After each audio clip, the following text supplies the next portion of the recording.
Aw bisimila aw ka podcast kan n'o ye kelen ye mun bɛna ɲɛfɔli k'aw ye nakɔ sungu masɛnɛ fangama kan.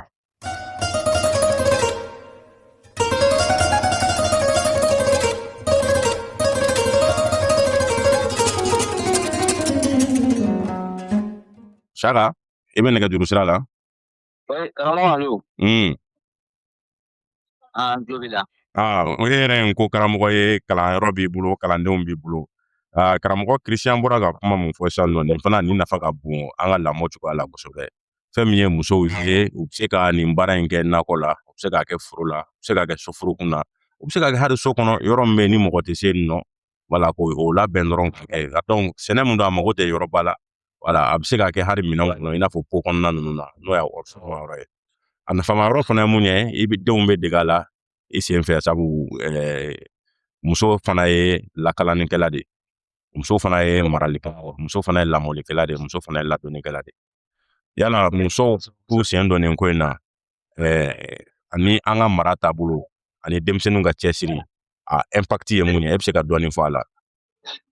Bon ne kɔni bɛ se ka mun fɔ o la. An bɛ nafa dɔ ka ban an y'o baara yɛrɛ commencé ka ban parce que an ma o bila ka waati wɛrɛ kɔnɔ.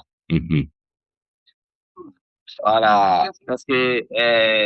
o nafa ye mun ye n'a fɔra ko du i bɛ taa sɔrɔ du ye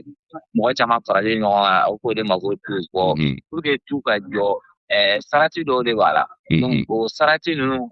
o tɛ se ka dafa fɛn minnu kɔ nin ye o fɛn dɔ ye donc nin ye o fɛn na belebele yɛrɛ dɔ de ye. Donc ni ye duden bɛɛ lajɛlen informer o la o bɛ kɛ sababuya ye du jɔlen bɛ to. Voilà donc o faamu kosɔn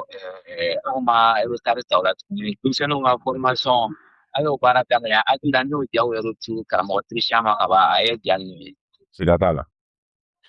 Voilà. D'accord n y'a dan dɔ welewelekan k'a lase musow ma nin baara mun natɔ filɛ nin ye u k'u sen don a la nafa minnu b'a la musow yɛrɛ kan kun jumɛn na nin baara in man kan ka tɛmɛ muso kan kun jumɛn na muso kan ka nin opportunité saisi ka don u sen don nin baara in na n'o ye lakɔli nata ye i bɛ dakurunya fɛn fɛn muso bɛ k'o mɛn. Kun min na a man kan o kun fɔlɔfɔlɔ de ye du yɛrɛ koloma de ye olu ye parce que ni cɛw tɛ i bɛ taa sɔrɔ cɛw bɛ musaka ɲini ni fɛn bɛɛ lajɛlen la tuma bɛɛ du kɔnɔna kɔlɔsili de bɛ olu bolo. Bon ni denmisɛnninw fana kɛnɛya b'a sabati i bɛ taa sɔrɔ olu ka sɛnɛ de ka bon a la ka tɛmɛ cɛw ta kan. Siga t'a la. Voilà bon donc fɛn caman bɛ yen nɔ i bɛ taa sɔrɔ fɛn dɔw fana bɛ yen nɔ ni olu nana cɛw bɛ se k'u yɛrɛ bɔ a bolo cogoya min na olu tɛ se k'u yɛrɛ bɔ a bolo ten donc fɛn o fɛn bɛ yen nɔ ni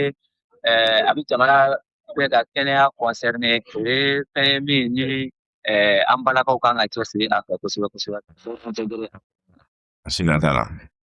D'accord donc ni ma fili an balakaw tulo b'i la nin wagati in na i ko du kulomaw don du ka lakana b'u bolo du ka kɛnɛya b'u bolo du ka sɔrɔ b'u bolo du denw ka lamɔ b'u bolo du denw ka cɛsiri b'u bolo du denw ka ɲɛcogo b'u bolo.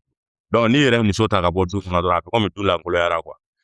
mɔgɔw bɛ kɛ du kɔnɔ nka an mago bɛ organisation sociale mun na an tɛ n'o sɔrɔ du kɔnɔ quoi donc hali k'a da o ma musow kan ka k'u sen don nin baara in tile la. Saka Keyita i folen don fo Tingole an b'aw ladɔnniya ka bɔ Tingole filɛ n'i bɛ ka taa Fana ani Fana cɛ kilo 20 ani Bamakɔ cɛ kilo 100 k'an bɛ Tingolekaw bɛɛ lajɛlen fo nin wagati in na i Keyita.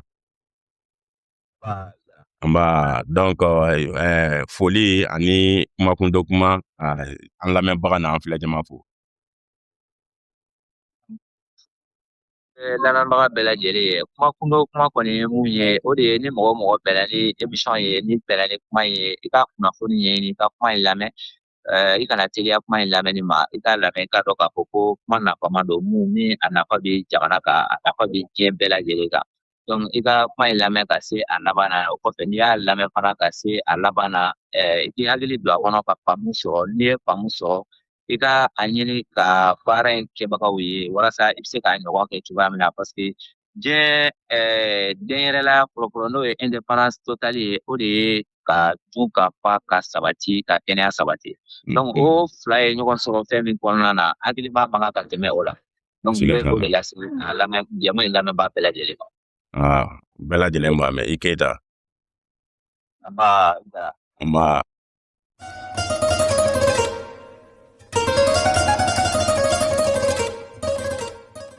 Ni jamukan labɛnna Nakɔ Bio a n'a baara ɲɔgɔn fɛ aw sɔgɔlen ka to an ka jɛkanw na aw ni ce aw ka ɲɛmajɔ la aw k'an bɛn